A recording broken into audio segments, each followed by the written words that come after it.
Olá, meus irmãos, tudo bem com vocês? É uma alegria muito grande poder estar chegando aqui esta tarde para nós deixarmos aí aos nossos irmãos mais uma aula da nossa Escola Bíblica Dominical, que deste domingo nós iremos tratar acerca da iluminação espiritual do crente. É um tema maravilhoso, um tema que está aí sendo proposto nesse nosso trimestre da nossa Escola Bíblica Dominical. E a lição do próximo domingo será uma lição de conteúdo extraordinário. E eu gostaria de compartilhar com os irmãos também mais esta aula, que com certeza é maravilhosa para ajudar e para enriquecer o conhecimento dos nossos queridos irmãos. Como eu disse, a nossa aula, o nosso próximo domingo, nós iremos estudar acerca da iluminação espiritual do crente, né? Será o tema proposto aí da nossa escola dominical no nosso próximo domingo, nesse tema maravilhoso.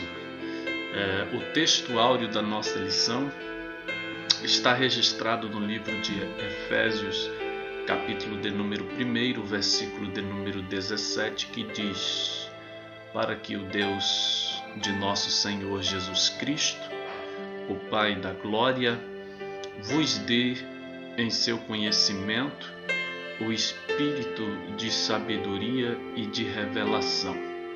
Esse é o nosso texto áureo.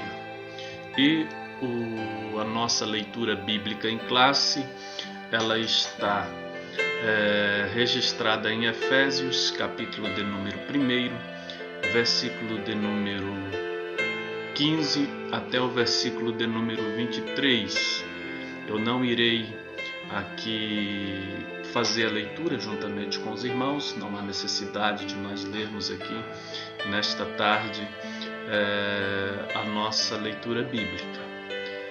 O primeiro ponto da nossa lição trata sobre a esperança da vocação e as riquezas da glória, né? E nós temos aí o nosso primeiro item, que tem como subtítulo Ação de Graças e Intercessão, que toma como base o versículo de número 16 do capítulo de número 1, que diz: não cesso de dar graças a Deus por vós, lembrando-me de vós nas minhas orações. Então nós temos aí esse versículo escrito pelo apóstolo Paulo, que é um versículo maravilhoso, aonde Paulo vai nos dizer que ele não cessa de dar graças a Deus por vós, né, pela igreja, lembrando-me de vós nas minhas orações. E tem duas coisas que eu gostaria de pontuar com os irmãos aqui nesse versículo. Primeiro é a questão da vida devocional do apóstolo Paulo, quando ele diz: eu não cesso. Isso aqui mostra que Paulo tinha uma vida contínua de adoração a Deus. Ele tinha uma vida devocional que era contínua, né? E ele vai falar sobre a gratidão quando ele diz de dar graças a Deus por vós. Então Paulo ele está fazendo aqui uma oração de gratidão a Deus pela vida dos irmãos de Éfeso, né? Paulo, que sempre teve uma vida de gratidão, a sua vida sempre foi uma vida motivada pelo louvor a Deus, né? Conforme nós vamos ver na sua primeira carta aos Tessalonicenses, no capítulo de número 5, versículo de número 18, se não me foge a memória, depois você confere lá, quando ele diz aos irmãos: em tudo dai graças, porque esta é a vontade de Deus em Cristo Jesus para convosco. Então Paulo, ele tinha esta vida devocional que era marcada pela gratidão, né? E ele estava sempre convidando os irmãos a ser agradecido. Nós podemos ainda pensar na carta que ele escreveu aos Filipenses, quando ele fala inúmeras vezes sobre a alegria, né? Sobre o prazer que ele sentia, mesmo estando numa vida de prisioneiro, mas mesmo assim se sentindo feliz, satisfeito, né, pela vida que Deus estava dando, né? E Paulo está dizendo aqui: não cesso de dar graças a Deus por vós, lembrando-me de vós nas minhas orações. A grande pergunta é: por que Paulo orava pela igreja? Qual era a razão pela qual Paulo estava intercedendo pela igreja? Nós vamos ver na carta de Paulo aos Efésios, nesses primeiros versículos, que havia pelo menos 3 razões ou 3 pedidos que Paulo fazia, né? Para que os irmãos pudessem ser atendidos, né? Que fruto do desejo de Paulo, do coração de Paulo.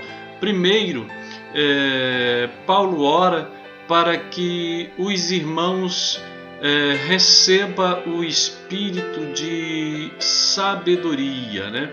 Isso está no verso de número 17, né? Quando Paulo ora e ele pede para que os irmãos, né, para que vos dê o espírito de sabedoria. Isso está no verso de número 17, né?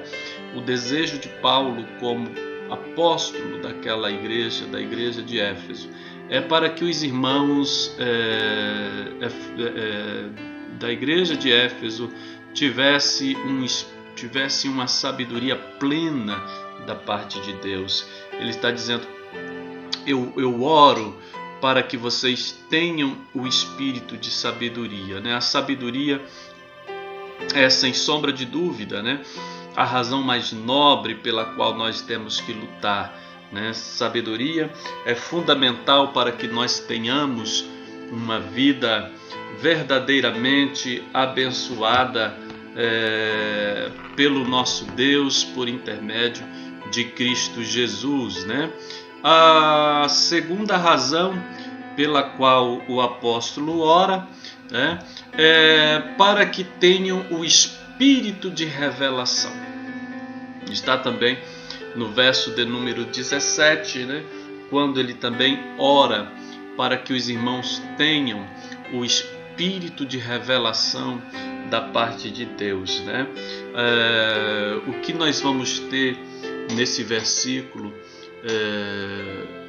nesse pedido que Paulo faz para que os irmãos tenham esse espírito de revelação, na verdade Paulo está querendo que os irmãos adquiram a capacidade de compreender os mistérios que está oculto na palavra de Deus, né?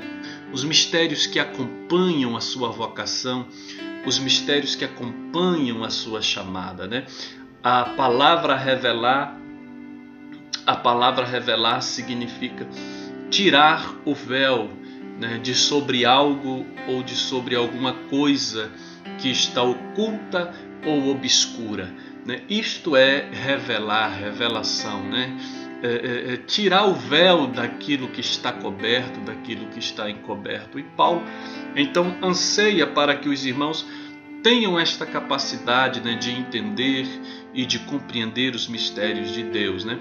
É claro que nós não estamos tratando aqui de trazer nova revelação à Bíblia. Não é desse tipo de revelação que Paulo está trabalhando aqui, mas é de uma revelação para que se possa compreender os mistérios que já está revelado, mas que ainda está oculto na mente, né, que ainda não foi percebidos, né, por aqueles que pertencem a Deus. E o terceiro pedido está no verso de número 18, versículo de número 18, na parte A do versículo, quando Paulo diz: tendo iluminados os olhos do vosso entendimento. Eu admiro muito os escritos do apóstolo Paulo, porque Paulo de vez em quando usava algumas frases que são extraordinárias, e esta é uma das frases que eu acho extraordinária da parte de Paulo, porque ele usa uma expressão aqui que soa estranho aos nossos ouvidos. Preste atenção nesta palavra aqui: iluminado os olhos do vosso entendimento. Olhos, é como se tivesse um bloqueio na mente dos irmãos, algo que eles não estivessem enxergando, né? E veja que Paulo personifica a razão humana, Paulo personifica o entendimento, né? E ele diz olhos do entendimento, há uma personificação, né? Aqui que Paulo vai tratar sobre a mente daqueles que foram chamados por Cristo, né? Olhos do vosso entendimento. A Nova Versão Internacional traduziu este mesmo versículo por olhos do vosso coração, né? Ou olhos do coração. Então nós estamos falando de algo que precisa ser esclarecido na nossa mente, né? Um bloqueio que precisa ser tirado para que a gente compreenda as coisas espirituais, né? O que Paulo está querendo nos dizer aqui, que na verdade e de fato existe um conhecimento da parte de Deus, existem mistérios da parte de Deus que acompanham a nossa salvação, que os olhos da razão não podem enxergar meramente pelo conhecimento humano, né? Que há um conhecimento disponível que não está disponível ao homem natural, né? Há um conhecimento que nós dependemos da ajuda do Espírito Santo para compreender. É nesse aspecto que Paulo está tratando acerca desse conhecimento, né? De um conhecimento que está inacessível, um conhecimento que está inacessível ao homem natural. Aquilo que Paulo escreveu na sua primeira carta, capítulo de número 2, versículo de número 14, quando ele diz que o homem natural, né, o homem carnal, não compreende as coisas do Espírito. Então, existe um conhecimento que está além, né, daquilo que a mente humana ele possa compreender. E a oração de Paulo é exatamente essa, né? Ele rogava a Deus, ele orava a Deus para que os irmãos pudessem abrir a sua mente para compreender as coisas espirituais, para que entendesse a grandiosidade, né, que acompanhavam a sua vocação, como a eleição, como a predestinação, como a adoção de filhos, o perdão dos pecados, né, o dom do Espírito Santo, que é tanto o selo quanto o penhor da nossa salvação.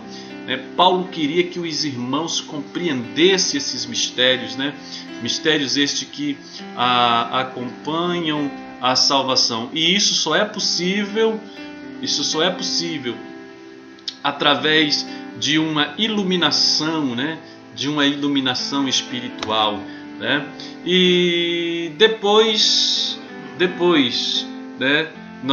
Para concluir aqui este ponto, nós temos que o que Paulo está querendo, isso que eu disse, que os irmãos compreendessem a grandiosidade dos mistérios que Deus havia revelado, mistérios que acompanhavam a sua salvação, no que diz respeito à eleição, a predestinação, a adoção de filhos, né? E o selo do Espírito Santo como o penhor, né? Que Deus havia dado. O segundo item da nossa lição, né? Eu vou deixar aqui já resumido aqui tanto o segundo quanto o terceiro item deste primeiro ponto. Né? O segundo item fala sobre a esperança da vocação e o segundo item fala sobre a riqueza da glória da sua herança, né? Fala exatamente sobre a riqueza, né? Então, o primeiro item fala sobre, ou melhor, segundo item, né? Fala sobre a esperança da vocação, como nós vamos ver logo a seguir, né? Esperança da nossa vocação, né? E está no versículo de número 18, quando Paulo diz assim: tendo iluminados os olhos do vosso entendimento, para que saibais qual seja a esperança da vocação e as riquezas da glória da sua herança nos santos, né? Então tá aí nesse versículo, né, os dois tópicos que tratam acerca da vocação, da esperança da vocação e das riquezas da glória da nossa herança, né? E vamos seguir aqui em frente. Os privilégios de serem vocacionado. Paulo vai falar sobre os privilégios que nós temos de sermos vocacionados. Primeiro, que Deus nos chamou no passado. O fato da nossa eleição ter acontecido no passado, Paulo vai deixar claro que isto é um privilégio que nós temos da parte de Deus. Então, no passado, Deus nos chamou, né? A Bíblia Sagrada vai nos dizer que nos elegeu nele antes da fundação do mundo. Então, nós fomos escolhidos por Deus ainda antes da fundação do mundo. Segundo privilégio que a vocação, né, a nossa eleição nos traz, que a nossa chamada abrange tanto o serviço quanto a santificação ainda no presente, né?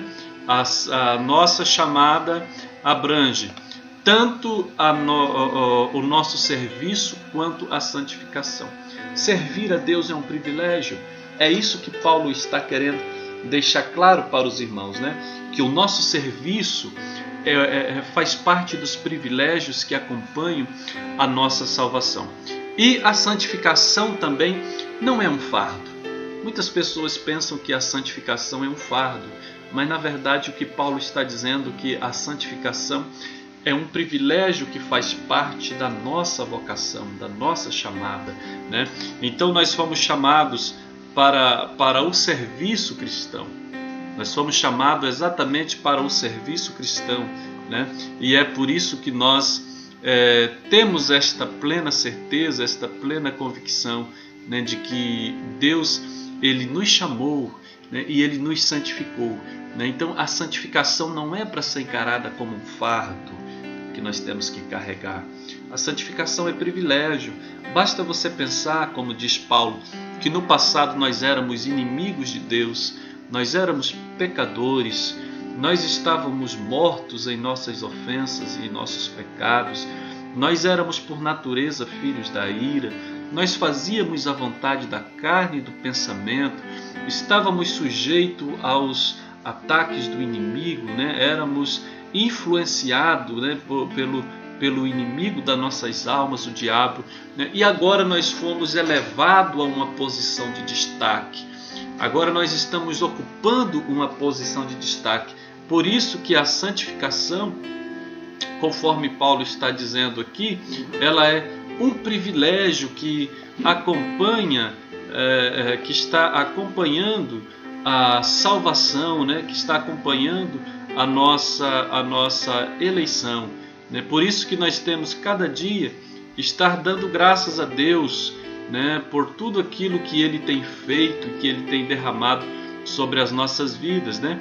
Então é nesse aspecto que Paulo está tratando, né? E o terceiro e último privilégio da nossa vocação que nós temos aí é a certeza da nossa participação gloriosa no futuro.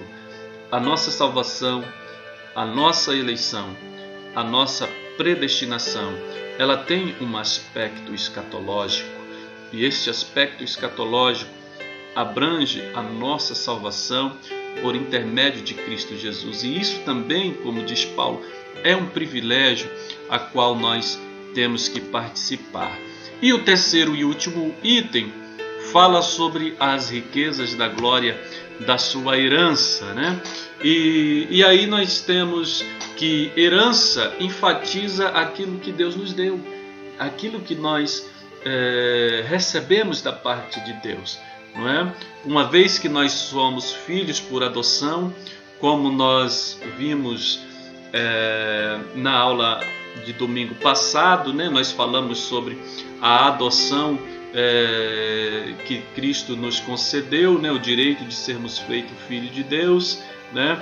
Então a adoção enfatiza que nós temos a nossa herança por intermédio de Cristo Jesus, e isso também faz parte das gloriosas bênçãos que acompanham a salvação.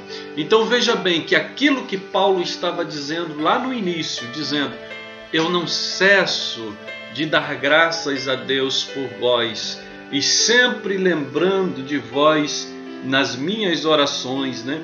Sempre fazendo intercessão, né? Sempre fazendo menção de vós nas minhas orações, né?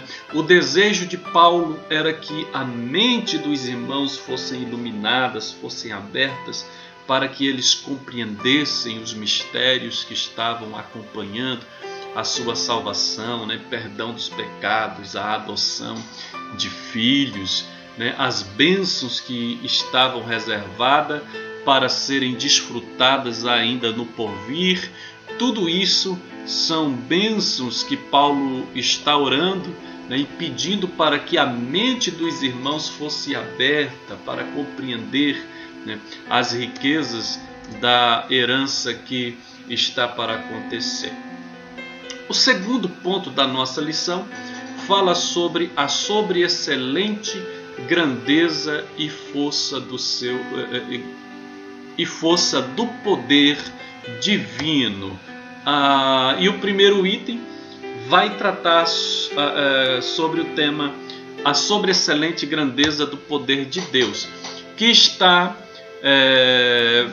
pautada, né, o comentarista da nossa lição tirou do versículo de número 19. E qual a sobreexcelente grandeza do seu poder sobre nós, os que cremos, segundo a operação da força do seu poder, né? Então, eu quero chamar a atenção do irmão nesse versículo, para nós fazermos algumas considerações aqui. Eu disse que Paulo ele usa algumas frases enigmáticas. Olhe para esta frase: sobre excelente grandeza. Veja o que Paulo está dizendo aqui nesse versículo, né?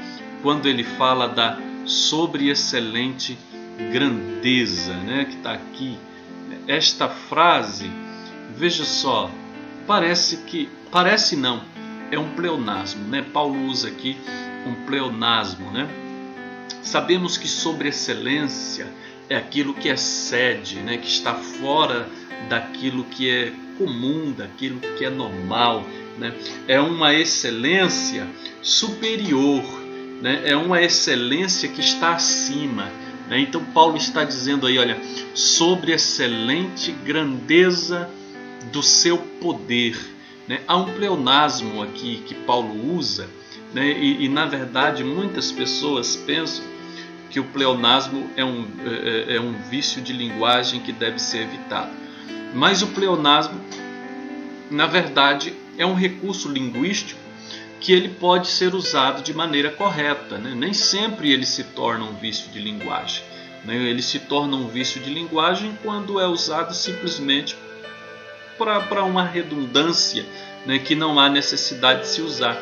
Mas aqui, neste caso, há um pleonasmo que está sendo usado de maneira corretíssima, né? Porque quando o objetivo do autor ele é enfatizar ou deixar ou intensificar o significado de alguma coisa, então esse pleonasmo ele está sendo usado de maneira correta, né? E Paulo está dizendo sobre excelente grandeza do seu poder, né? Está aqui, sobre excelente grandeza do seu poder. E veja que esse poder está sobre nós. Então veja só que coisa extraordinária Paulo está dizendo. Primeiro, Paulo está dizendo que esse poder que é grande, este poder que é sobreexcelente, ele está atuando sobre as nossas vidas. É nesse quesito que Paulo está usando esta frase para nós, né? Mostrando a sobreexcelência que esse poder tem sobre nós, né? E aí eu tenho aqui anotado uma frase que eu acredito que vai também ajudar ao amado professor, ao amado irmão, que esta frase diz assim: o poder que nos regenerou é o mesmo que nos habilita a viver uma vida de vitória sobre o pecado. Então Paulo está dizendo que este poder que é sobreexcelente, este poder que é grande, esse poder teve condições de nos regenerar, e só o poder de Deus pode fazer isso. Não existe estudo psicológico, da psicanálise, não existe fatores sociais que possa regenerar o homem de seu pecado. Somente o sobreexcelente e grande poder de Deus que está atuando sobre a nossa vida é que tem o poder de nos regenerar. É nesse aspecto que Paulo está querendo dizer, né? E então o que nós temos aqui de fato é uma demonstração de Paulo, né? Paulo ele está aqui querendo enfatizar a nós, querendo deixar claro para nós que o mesmo poder que nos regenerou é o mesmo poder que nos habilita para que possamos viver uma vida vitoriosa sobre o pecado, né? Então nós temos aqui uma grande demonstração, né, da força e do poder de Deus sobre as nossas vidas, né? E o segundo tópico, né, desse segundo ponto vai falar sobre a força do poder divino, né? Ele diz a sobreexcelência, grandeza do seu poder sobre nós, os que cremos, segundo a operação da força do seu poder, né? Mais um pleonasmo utilizado por Paulo, né, para intensificar a grandiosidade deste poder, da atuação desse poder de Deus sobre nós, né? Paulo vai mostrar para nós aí na sua carta pelo menos 3 exemplos irrefutáveis da grandeza desse poder, da força desse poder, da sobreexcelência desse poder. Primeiro, a ressurreição de Cristo. A ressurreição de Cristo é uma prova irrefutável da grandiosidade desse poder. Então, o poder que ressuscitou a Jesus também é o poder que nos regenerou e é o poder que vai nos ressuscitar no último dia. Então, este poder é a garantia que nós temos que nós seremos também alcançados pela bênção de Deus, que nós também seremos alcançados por esta graça, né, que Cristo operou, né, ou que Deus operou por intermédio de seu Cristo Jesus. Então, a ressurreição de Cristo é a prova irrefutável da ação deste poder. Segundo, né, a ascensão à direita de Deus nos céus. Então, Paulo ele está também mostrando aí que a ascensão de Cristo à direita de Deus também é uma amostra irrefutável da força desse poder de Deus que atua sobre nós, né? E por último, né, a sua elevação acima de todo o domínio, né? A elevação de Cristo acima de todo domínio, de todo poder, também é uma demonstração irrefutável, né, do poder de Deus, né? É isso que Paulo está enfatizando então neste segundo ponto, né, da nossa lição.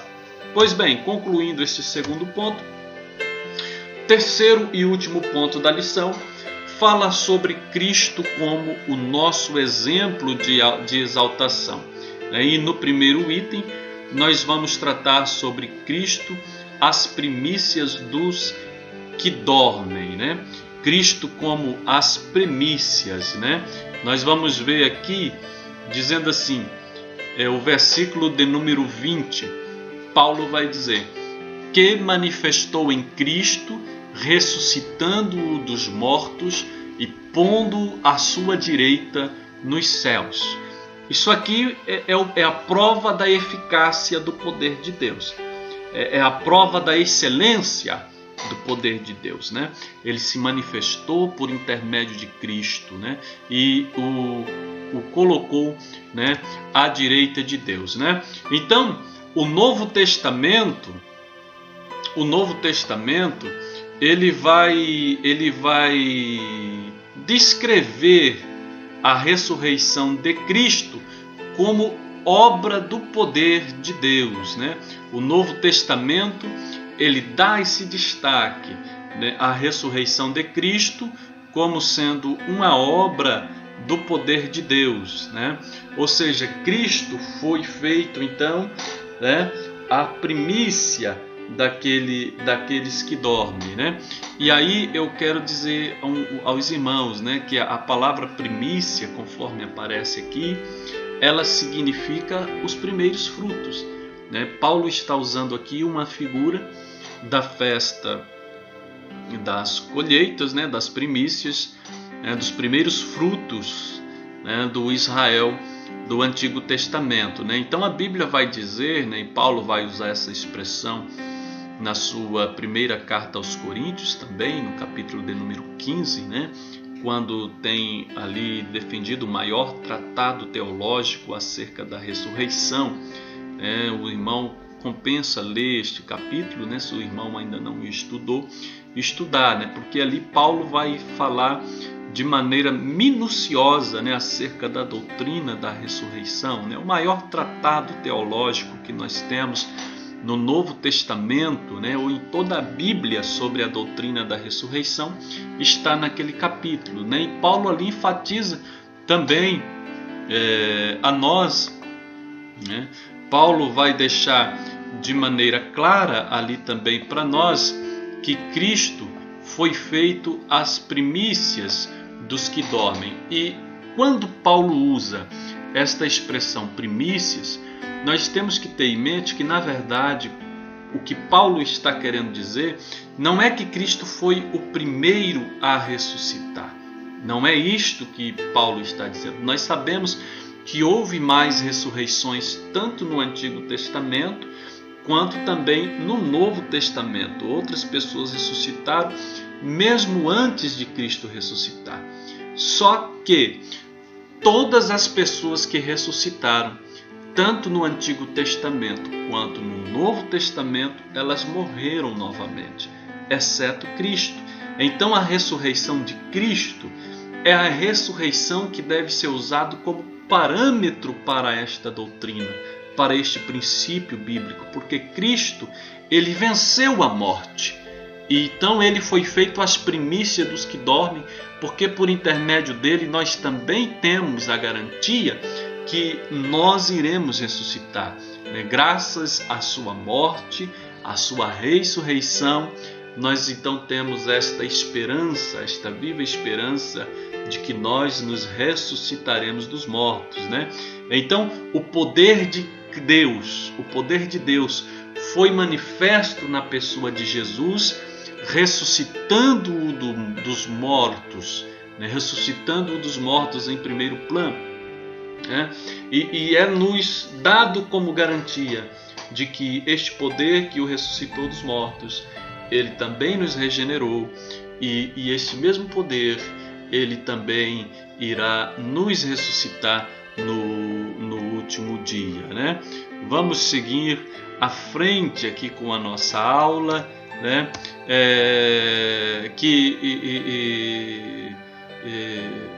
Para nós ganharmos tempo. Ao ressurgir dentre os mortos, Cristo foi feito primícias, como nós já dissemos, né? Ele foi feito primícia daqueles que dormem. Então Jesus é a garantia.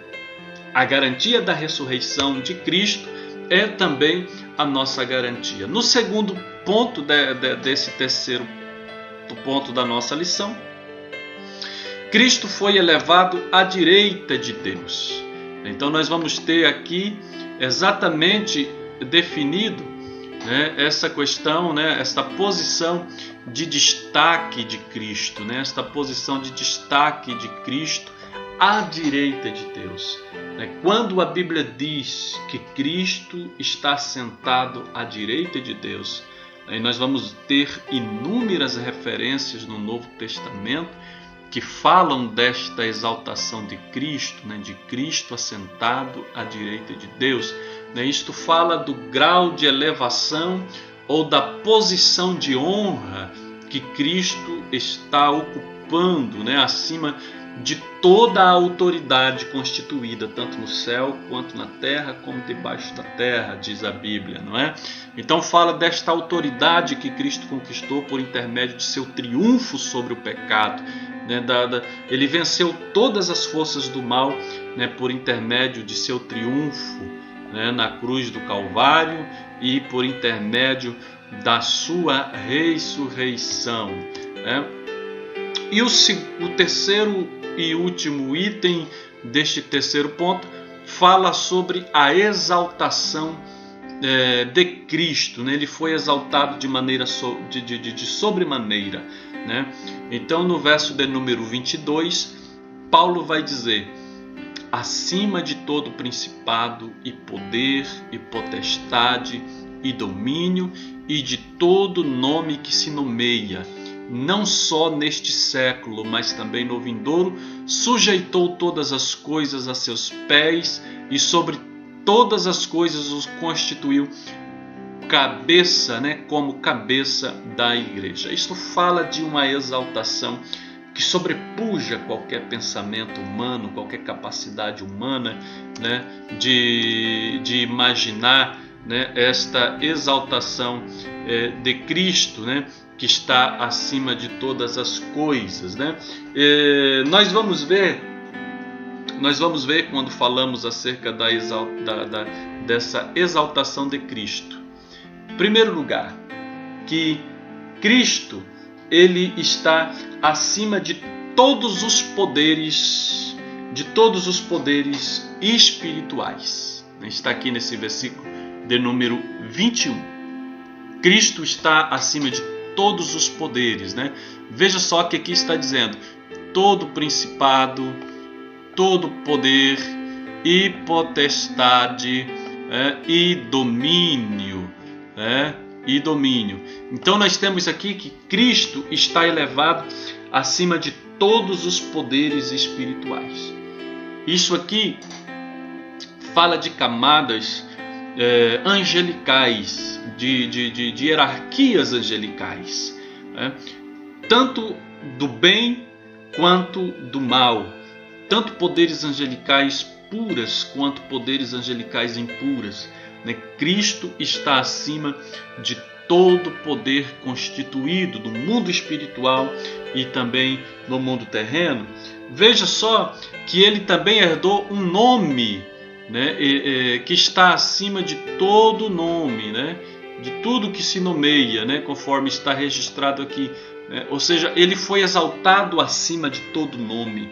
Não existe nome maior ou mais superior que o nome de nosso Senhor Jesus, né? E ele também está acima de todas as coisas, conforme está escrito aí, né? Acima de tudo, né? Tudo está sujeito aos seus pés, né?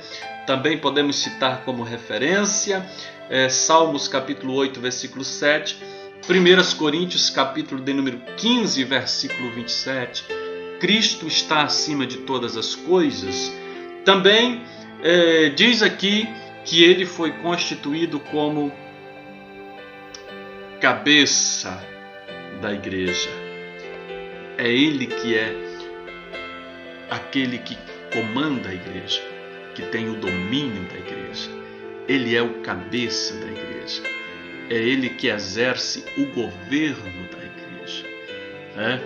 Nós, enquanto obreiros da casa do Senhor, ou mesmo aqueles que presidem, eles têm que ter consciência, eles precisam ter consciência que Cristo que é o cabeça da igreja, é Ele o cabeça da igreja, é Ele que exerce o governo da igreja. Então nós vamos ver o grau de exaltação de Cristo, o grau de exaltação de nosso Senhor Jesus, né? É Ele que é o cabeça da igreja, né? E se Ele é o cabeça da igreja, é Ele que nós somos o corpo, a igreja é o seu corpo e Ele é a plenitude deste corpo. Então Ele conhece todas as coisas na igreja, porque Ele é o cabeça, Ele que tem o governo. No livro do Apocalipse, Ele disse para João: eu sou aquele que caminha no meio dos 7 castiçais. Os castiçais é a igreja. E ele ainda vai dizer: eu tenho nas minhas mãos as 7 estrelas, que eram os 7 pastores. E se você ler a todas as igrejas do Apocalipse, ele disse a mesma frase, é uma frase comum a todas: eu sei as tuas obras, eu conheço as tuas obras. Então ele, como cabeça da igreja, ele exerce um poder que está acima de todos, acima de todo principado, acima de tudo que foi constituído por Deus nos céus e na terra. Cristo está acima de todos. Então ele foi constituído para ser aquele pelo meio do qual nós herdamos a salvação. E exatamente isto que Paulo quer que os irmãos de Efésios compreendam e que nós também possamos compreender, as grandiosidades das bênçãos que acompanham a nossa salvação. Nós fomos salvos, nós fomos eleitos, fomos predestinados para as bênçãos, fomos feitos filhos por adoção, recebemos o perdão dos pecados, temos uma promessa de um dia herdarmos as bênçãos espirituais por intermédio de Cristo Jesus. E tudo isso são bênçãos que acompanham a salvação, que nós precisamos ter a nossa mente iluminada para compreender essas coisas. Quantos cristãos que até hoje não entendem a grandiosidade das bênçãos que está reservado para eles? São crentes, frequentam as igrejas, participam de suas reuniões, entra ano e sai ano e vivem nas mesmas condições espirituais e não têm ainda iluminado o entendimento da sua mente para compreender as grandiosidades dos mistérios que estão contidos na palavra do Senhor. É isto que Paulo deseja que os irmãos aos Efésios tenham em si, que eles tenham sabedoria, que eles tenham iluminados os olhos do entendimento, para que eles possam compreender toda essa sobreexcelência que acompanha a nossa salvação, por intermédio de Cristo Jesus. Que Deus possa abençoar a sua vida, que Ele dê a oportunidade para que você dê uma boa aula no próximo domingo. É o meu desejo e peço ter contribuído com você. Se você gostou desta aula, compartilhe aí com seus irmãos, com seus amigos, né? Para que assim nós possamos estar divulgando mais e mais a obra do Senhor. Que Deus abençoe a sua vida, né, por ter acompanhado este vídeo, ter assistido, e espero que tenha contribuído também para a sua aula. Que Deus abençoe em nome de Jesus.